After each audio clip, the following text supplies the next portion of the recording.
We are going to discuss about the step-by-step solution of a swing equation. In the previous case, we already derived what is meant by the swing equation and what is the formula for that swing equation. Okay, this is the derivation for that swing equation, that is d square delta by dt square is equal to PA by M. Okay, this is the swing equation. Okay, this equation can be write down, that is 1 by M into PA. Okay, what is the PA value? Therefore, PA is equal to PA minus PM sine delta. Okay, therefore, PA is equal to PA minus PM sine delta. PA minus PM sine delta. Okay, substitute instead of PA, we are substituting PI minus PM sine delta. Okay, in the swing equation. Okay, therefore, this gives a plot of delta versus T. Okay, therefore, this equation gives the characteristics or plot for between the delta with respect to the time or T. Okay, therefore, the swing equation indicates that the delta starts decreasing after reaching the maximum value. Okay, delta starts decreasing after reaching the maximum value. Then the system can be assumed to be stable. Okay, therefore, the swing equation is a non-linear equation and a formal solution is not feasible. Okay, the step-by-step solution is very simple and common method of solving this equation. Okay, it is a non-linear equation. Therefore, this equation can be easily solved by using the step-by-step solution. Okay, therefore, it is a very simple and common method of solving this equation. Okay, in this method, the change in the delta during a small time intervals, that is the delta T. Okay, it is calculated by assuming that the accelerating power PA that will be calculated at the beginning of the intervals is constant from the middle of the preceding intervals to the middle of the interval being considered. Okay, therefore, let us consider the nth time intervals. Okay, let's us consider the nth time intervals.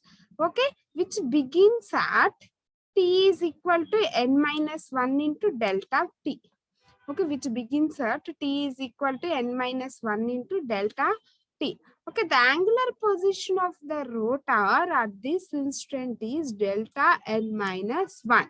Okay, therefore, the accelerating power PA of n minus 1 and hence acceleration, that is alpha n minus 1, as calculated at this instant. Okay, therefore, it is to be constant from t is equal to n minus 3 by 2 delta t to n minus 1 by 2 delta t. Okay, n minus 3 by 2 delta t to n minus 1 by 2 delta t.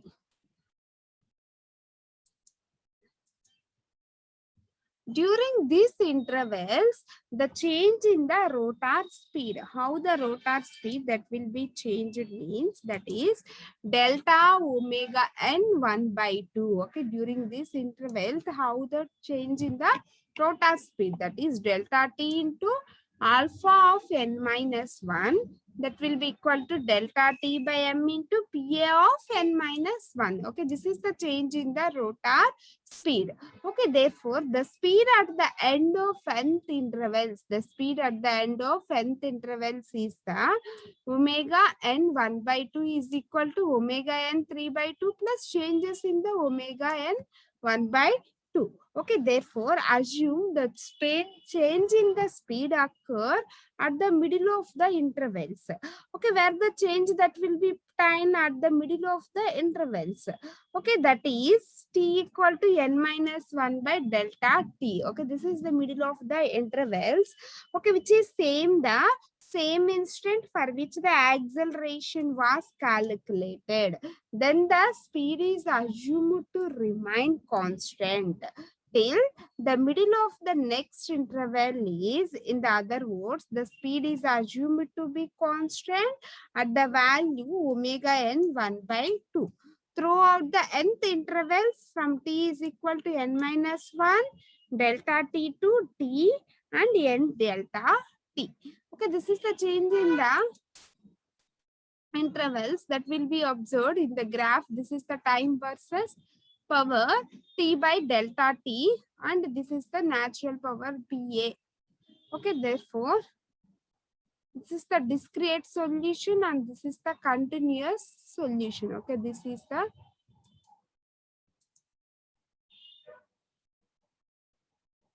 this graph shows the discrete solution and this shows the continuous solution. Okay, this shows the continuous solution. And then we draw the t by delta t with respect to the omega. This will be changed like this. And this is the discrete solution and this is the continuous solution.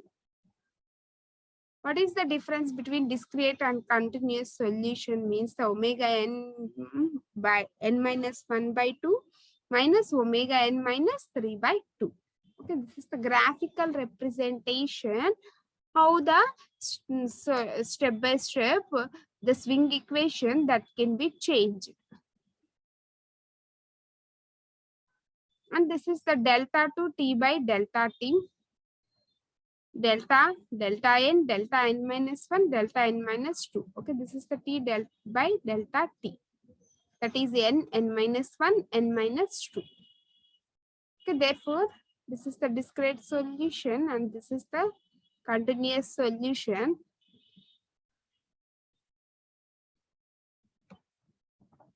Okay, this is the step-by-step solution for that swing equation that will be graphically changed. Okay, therefore, the change in the angular position of the rotor during the nth time intervals. Okay, during the nth time intervals, what is the change in the rotor position? That is delta n. Delta n is equal to delta t. That is the change in the time into omega n 3 by 2. Omega n 3 by 2. Okay, at the value of delta at the end of nth intervals. Okay, at the end of the nth intervals, what is the value of delta? That is the change in the angular position of the rotor during the nth intervals. Okay, that is nth intervals means the delta n is equal to the delta t omega n 3 by 2. Okay, delta t omega n 3 by 2. And the value of delta at the end of nth intervals. Okay, therefore, what is the value of delta at the end of nth interval means the delta n. Okay, therefore, delta n is equal to delta n minus 1 plus delta n. Okay, therefore, substituting this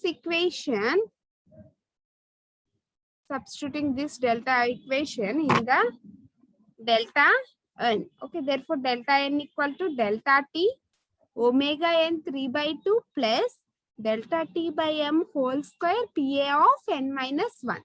Okay, therefore, by analogy with this equation, delta n minus 1 is equal to delta t omega n into 3 by 2. Okay, delta t omega n into 3 by 2. Then substitute omega n 3 by 2. Okay, for write down this omega n 3 by 2. Okay, what is the formula for omega n 3 by 2? Omega n 3 by 2 is equal to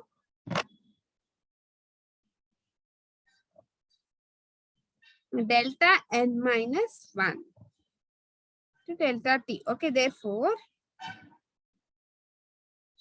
this delta n minus 1 value, the omega n value is substituted in this equation, that is delta t omega n 3/2. Okay, this total is equal to the delta n minus 1. Then we are substituting delta t omega n 3/2. This will be replaced with the delta n minus 1. This will be replaced with the delta n minus 1. Okay, therefore, this will be replaced with delta n minus 1 plus delta t square by m pa of n minus 1.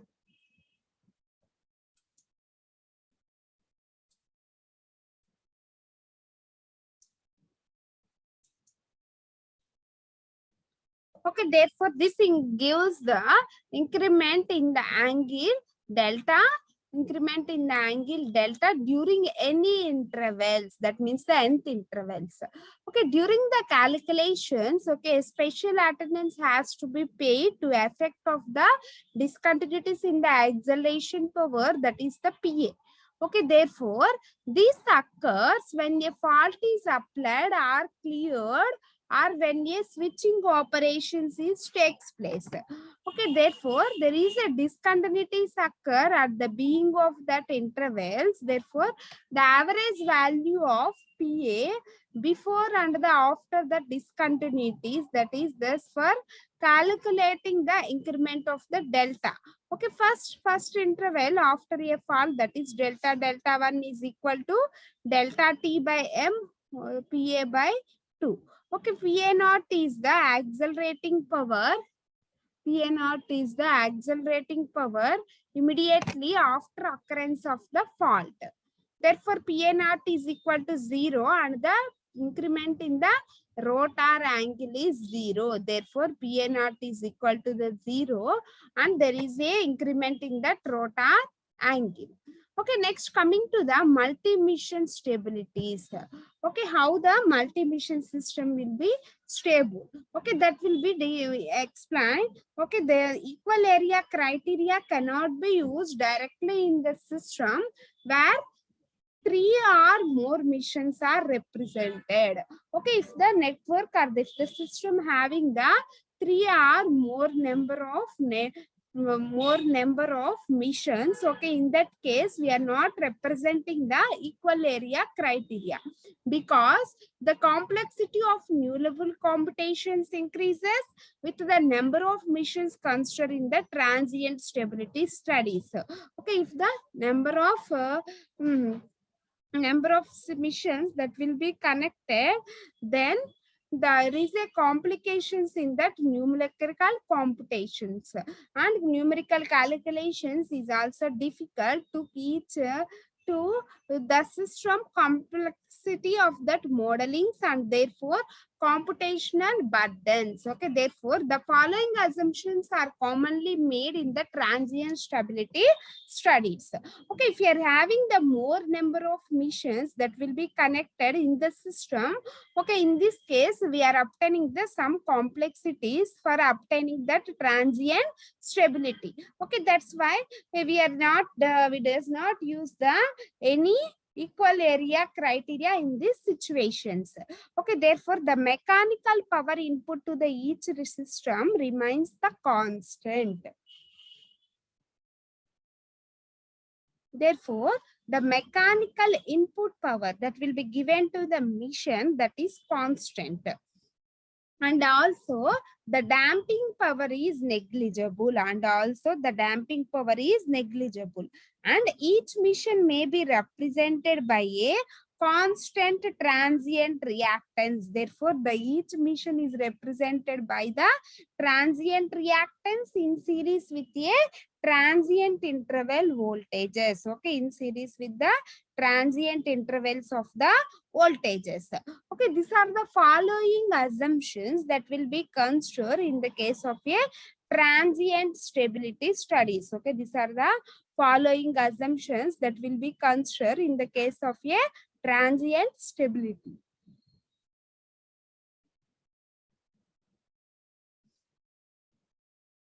Therefore, the mechanical rotor angle of each mission is coincide with the delta. And then all the loads may be considered as the shunt impedance values as the ground with the values that will be determined by the conditions immediately, the transient conditions. Okay, therefore, the system stability model is based on these assumptions is called as the classical stability models. Okay, based upon these following assumptions, then while considering that system stability, that is stability is called as the classical stability models, and studies which use these models are called as the classical stability studies. It is used called as the classical stability studies. Okay, in the multi-mission cases, two preliminary steps are considered. Okay, in the case of a multi-mission systems, okay, what is the conditions that will be taken while calculating that stability means the steady state pre-fault conditions for the systems are calculated using a prediction type power flow programs. Okay, therefore, the perfect network representation is determined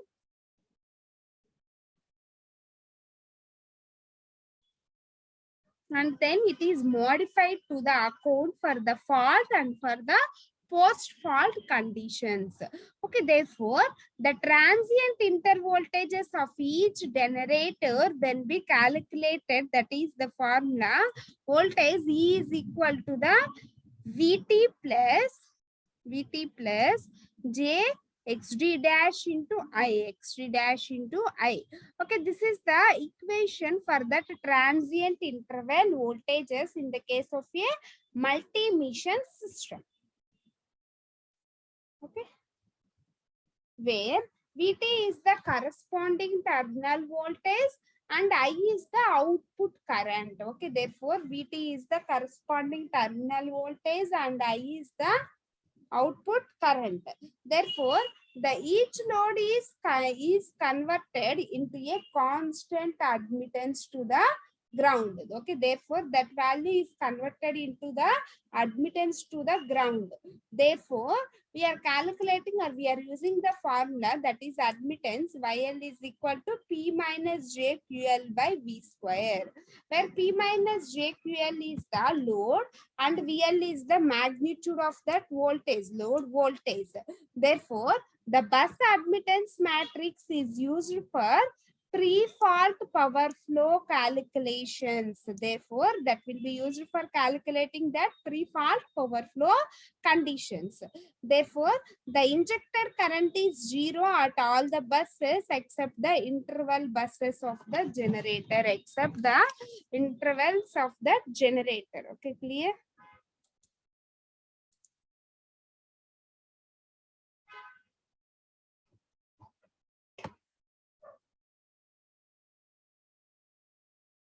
This is the multi-path system that will be connected. Positive sequence diagram, that is XD1, XD2, XD2 dash. Okay, in the secondary preliminary step, the bus admittance matrix is modified to the corresponding to the faulted and the post-fault condition. Therefore, that bus admittance matrix is to be modified for that fault and the post-fault conditions. Okay, during and the after the fault, the power flow into the network from the each generator during and the after the fault. Okay, during and the after the fault, how we will be calculated that each generator that will be represented. Okay, this is the 1, 2, 3. Okay, each generator having the voltages E1 dash, E2 dash and the E3 dash. Okay, having the reactances for the positive sequence and negative sequences. Okay, that is XD1, X dash, D2, X dash, D2. Okay, this is the transmission network that will be calculated by PE1. Okay, therefore the power angle equation, PE1 means the power angle equation.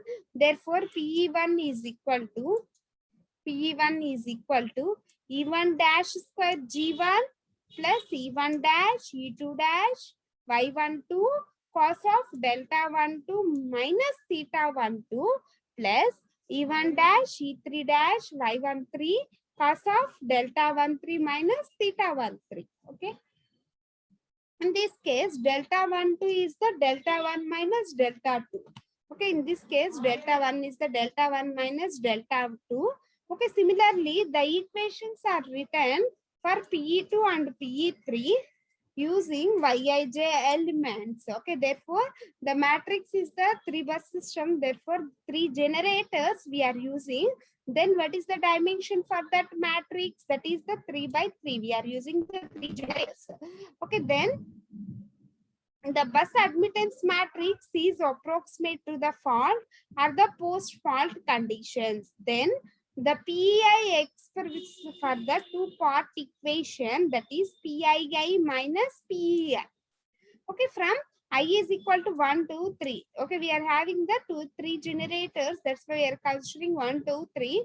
That is 2hi by omega s d square delta I by dt square. Okay, this is the swing equation calculation.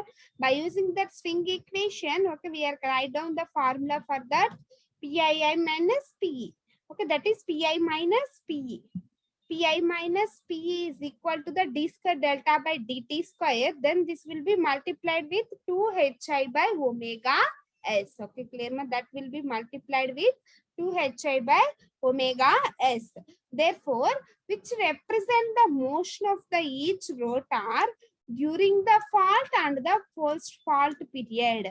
Okay, therefore, during the fault and the post fault period, this motor is affected. Okay, therefore, the solution is depending on the location and the duration of the fault. Therefore, this will be obtained for that solution and the location during that faults. And Y-bus, therefore, the resulting when the faulted line is removed. And Y-bus, therefore, resulting the faulted line that will be removed. Okay, clear?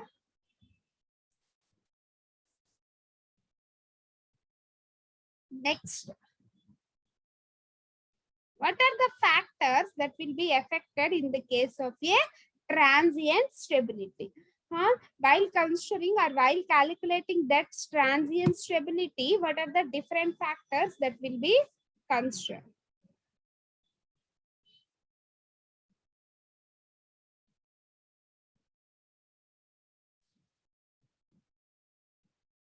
Okay, we are considering the various methods, okay, which improve the power system transient stability. Okay, we are considering, normally we are having the 3 types of stability systems are there. That is the steady state stability, dynamic stability, and the transient stability. Okay, first of all, what are the factors that will be affected for that transient stability? Means improve the steady state stability. First, we improve the steady state stability for that system. How we will be improve that steady state stability? That is the higher system voltage levels and additional transmission lines and smaller transmission lines with series reactance and smaller transfer leakage reactance and series capacitive transmission line compensations and static wire compensators are some fact devices. Okay, therefore, we obtain the steady state stability improvement. Then high speed fault clearance. Okay, we clear the faults within a less time, and also the high speed reclosers of the circuit breakers. And also we identify the faults by the circuit breakers is very quickly processed. Therefore, we obtain the good transient stability. Next, single pole switchings and large mission inertias and lower transmission reactances and lower the transmission reactances and fast responding and high gain exciters and fast valving and breaking the resistors. Okay, these are the various factors that will be affecting the transient stability of the system. Okay, these are the following factors that will be followed to improve the transient stability of the system. Okay, first of all, we are increasing the steady state stability limit of the system. After that, we increase the fault clearance time and also the circuit breaker operating time, and also we are using the single pole switchings. For large missions, we are using the inertia and low transient reactances, and the fast response, again the high gain exciters, and also the fast valving and the braking resistors. Okay, these are the various factors that will be affected for that transient stability. Okay, clear ma?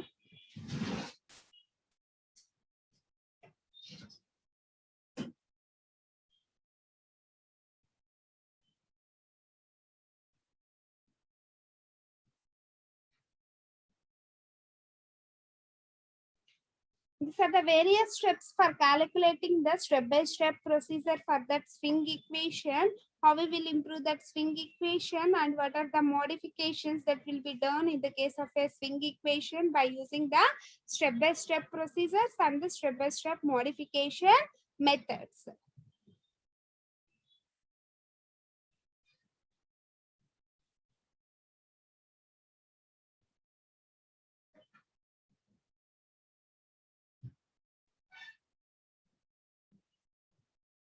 Okay, thank you.